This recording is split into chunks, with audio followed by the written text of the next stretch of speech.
अस्सलामुअलैकुम friends, welcome in my YouTube channel. Friends, आज का जो मेरा टॉपिक है वो टॉपिक है सीएस के एग्ज़ाम आने वाले हैं जून के अंदर। और साथ ही मैं इस वीडियो को जो लेकर आया हूँ वो अपने जितने भी मेरे सीएस मुस्लिम्स फ्रेंड हैं उनके लिए लेकर आया हूँ।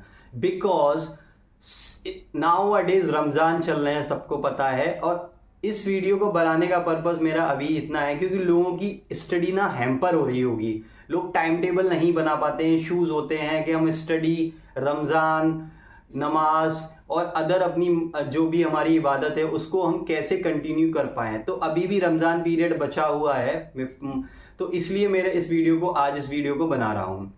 तो जो मैं करता था, क्योंकि मेरा एग्जीक्यूटिव का अटेम्प्ट रमज़ान से पहले जून में निकला था, तो रमज़ान में मैंने अपनी स्टडी, रमज़ान, इबादत सबको कंटिन्यू करके रखा हुआ था।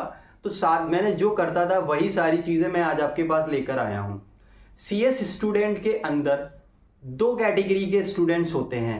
पहले वो होते हैं जो जॉब और आर्टिकलशिप कर रहे होते हैं, साथ में अपना सीएस भी कंटिन्यू कर रहे होते हैं। दूसरे स्टूडेंट वो होते हैं जो सिर्फ स्टडी कर रहे होते हैं, ना वो जॉब कर रहे होते हैं ना वो आर्टिकलशिप कर रहे होते हैं। मैं जॉब कर रहा था तो मैं पहले उस चीज़ की बात बताऊंगा। तो मैं आपको बताता हूं कि मैं अपनी स्टडी किस तरीके से करता था।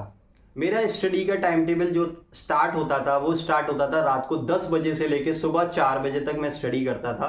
अगर इस बीच में मुझे नींद आती थी तो मैं चाय पी लेता था, तो थोड़ा नींद वगैरह से मेरी चली जाती थी, फिर मैं अपनी स्टडी आराम से कंटिन्यू कर पाता था। फिर उसके बाद मैं 4 बजे तहज्जुद की नमाज़ पढ़ता था, सहरी करता था। फिर आपका फजर का टाइम हो जाता है तो आप फजर की नमाज़ पढ़ के मैं सो जाता था। उसके बाद मैं 10 बजे तक उठता था। 10 बजे के बाद रेडी होने के बाद आप 11 बजे मैं जॉब पे चला जाता था। 11 से 6 का जो मेरा होता था टाइम, वो मेरा जॉब का टाइम होता था। 6 बजे मैं अपनी जॉब से अपने इफ्तारी के टाइम तक घर आ जाता था। ये एम्प्लॉयर्स से मुझे रिलैक्सेशन दे रखा था, और 90% इंडिया के अंदर एम्प्लॉयर्स रमज़ान के अंदर रिलैक्सेशन दे देते हैं। ऐसा कुछ नहीं है कि आपको रमज़ान के अंदर एम्प्लॉयर्स आपको रिलैक्सेशन नहीं देते, बिल्कुल नमाज के लिए, इबादत के लिए रिलैक्सेशन मिलता है। 2 नमाजें मैं अपनी वर्किंग आवर्स में कंटिन्यू करता था। एक मेरी असर की नमाज होती थी, एक मेरी ज़ोहर की नमाज होती थी। उसके बाद जब मैं आ जाता था तो मैं इफ्तारी करता था। फिर उसके बाद मगरिब की नमाज़ पढ़ के मैं 30 मिनट का नैप लेता था। उसके बाद मैं बचे हुए रेस्ट टाइम से लेके इशा के टाइम तक मैं अपनी स्टडी करता था। मोस्ट प्रोबेबली 1.5 घंटा आराम से होता था। उसके बाद मैं इशा की नमाज़ पढ़ता था। फिर मैं थोड़ा सा घूम वगैरह के थोड़ा माइंड को रिलैक्स करता था। फिर अपने वही स्टडी का टाइम टेबल 10 बजे का शुरू हो जाता।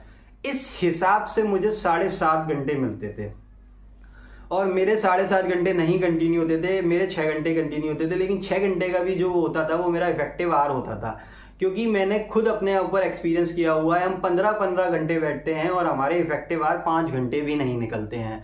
लेकिन रमज़ान के अंदर हम कोई भी फालतू काम नहीं कर रहे होते हैं, सिर्फ हमारा फोकस स्टडी और इबादत पे होता है, तो हमारे इफेक्टिव आवर्स आराम से निकलते हैं। मेरे 6 घंटे इफेक्टिव आवर निकलते थे 7.5 घंटों में से। अब मैं अपनी नेक्स्ट कैटेगरी की तरफ मूव करता हूँ, जो सिर्फ घर पे रह के स्टडी कर रहे हैं, साथ में उनको रमज़ान भी रखने हैं, स्टडी भी करनी है, नमाज भी पढ़नी है, कुरान भी पढ़ना है। इसमें भी 2 कैटेगरी के स्टूडेंट्स होते हैं। एक स्टूडेंट वो होते हैं जो अर्ली बर्ड्स होते हैं, एक स्टूडेंट वो होते हैं जो नाइट आउल्स होते हैं। सबसे पहले मैं नाइट आउल्स की बात करूंगा। अब जो नाइट आउल्स होते थे उनका भी सेम शेड्यूल, रात को 10 बजे से लेकर 4 बजे तक आप पढ़िए। उसके बाद आप तहज्जुद की नमाज पढ़िए। उसके बाद आप सहरी करिए, फजर की नमाज पढ़िए, उसके बाद सो जाइए। आराम से आप 5 बजे से लेकर 11 बजे तक सोएंगे। आपका 6 घंटे के स्लीपिंग आवर्स मिल रहे हैं।